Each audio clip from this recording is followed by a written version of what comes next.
Once you stop protecting, you can start practicing inclusion. When aphasia enters your life after a stroke or a brain injury, it doesn't just steal words. It steals control. It steals your identity. It makes you rethink who you are and what's important to you. You see, your loved one knows what they want to say. On some level, they have the concept. Maybe they have some of the words, or they have pictures in their head, and they really want to share it with you. But it's really hard sometimes with aphasia to interpret those pictures, those fragments, to be able to put it together into a sentence so that you understand. So when you step in and interrupt this thought process, when they are trying to formulate their thoughts and put things together, that just derails them. Let's be honest, you think it's faster if you just guess, but what it does, it takes away their agency. It takes away their identity. You think you're being kinder and getting it done faster, but it takes away that ability for them to grow. Inclusion is not protection. It's participation. And today you'll see how one daughter used a simple 3-part plan to bring her mom's voice forward and her traditions back to life. Lisa feels the loss of the holidays. So last year, for example, Lisa took over. She took over the recipes. She determined the menu. She cooked most of the food, prepared the decoration to make the holidays as close to what Shirley had experienced before as possible. So this year, when I met with Lisa and her dad, Peter, we talked about how can we do this differently. Lisa wanted her mom to lead again. She realized that by taking over last year that she took away Shirley's involvement. We mapped out how Lisa could go about including Shirley and bringing Shirley's legacy recipes to life. Lisa came over on a Saturday. It was just her and Shirley sitting down with that recipe for pecan pie. Lisa broke it down into parts. She took what was written on a piece of paper, highlighting the key words, taking out all the little words. What Lisa was applying was the 3 to 5 step rule. And this is an important takeaway that you can get from this episode. She would pull out these things to sabotage the moment so that Shirley had to speak up. And what this did was get Shirley involved. It got Shirley thinking about what ingredients do I need. She may not have been able to say all of them, but she was able to point to them. And then what Lisa did was say, Mom, you get to be the cook and I'm going to be your assistant. And with that, Lisa told me later, was all of the difference. That is when Lisa passed the baton back to Shirley, and Shirley got to be in control. Control after a stroke, getting back, doing the things that you love, doing for people who you love is so very important. So step by step, that kitchen became alive again. By keeping it simple, 3 to 5 clear actions, Lisa created the space for her mom to participate and not just to watch.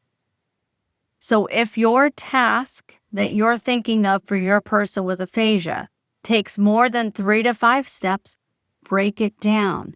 Maybe it's a 2-part task. Maybe there needs to be a pause in between the 2 parts. By using the structure of 3 to 5 steps at a time, that allows you to break it down enough for your person to participate. What is it you want to do? What is your part of the holidays that you miss? And can you say that to your family? Can you indicate to them that you want to be a part of it? The first pillar was break it down into 3 to 5 steps. But pillar 2 is when you give the control back to the person with aphasia. Shirley started giving orders again. It was between words and pointing and gesturing, but all of that counted because it was about communication. And more importantly than that, it was about connection. This is what researchers call partner equalization. It means giving ownership back. Lisa stopped guessing and started asking with choices. This is what inclusion looks like, making it easy for your loved one to be in charge. Pillar 3, legacy, not perfection. When the pie was done, Lisa suggested something new. She suggested that they start a legacy binder. Shirley's recipe collection that had been passed down for at least 2 generations, photos, handwritten notes from every holiday. Lisa and Shirley set aside time every week to work through this recipe book because each recipe became a story that they captured together. And it was not about perfect speech, but it was about preserving who Shirley was and who had always been. So success isn't measured by how clearly words come out, but by how deeply you connect through what matters most. Here's how to apply it to your life. You don't need a kitchen or the holidays to start. Pick something that already exists every week. Could this be an activity that you, the care partner, give control back to your person with aphasia? Figure out the supports they need. Then walk through all 3 steps. Break it down, whatever the task is, into the small parts. Let them direct while you assist. But if you don't set the time aside and set intention, say what you want to do with your person, it's not going to be nearly as meaningful. Maybe your husband was known as the dad with the dad jokes. Everyone loved and waited for his one-liners. But now with aphasia, telling a whole joke feels nearly impossible. So what is something that could be done using the pillars that we talked about to break this down into pieces, to make it meaningful, to make it a legacy project? Why not pre-record your husband saying the build-up for the joke? Talk about therapeutic. What about looking at jokes in a different way? If the relatives are missing the jokes, maybe everybody gets a chance to tell a dad joke, and then they vote. The point is, you don't have to have the exact same tradition to make memories, to make meaning, to have connection with your people.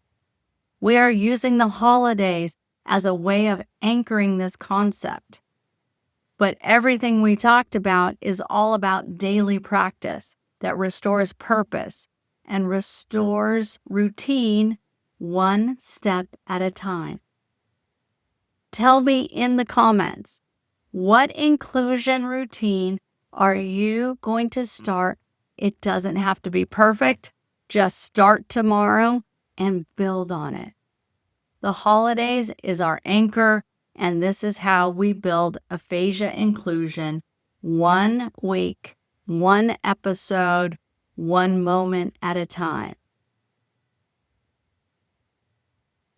Next week, we're going to keep building your inclusion toolbox. You're going to meet Len. These are real coaching moments that show how these same principles play out in everyday life. Recovery doesn't end.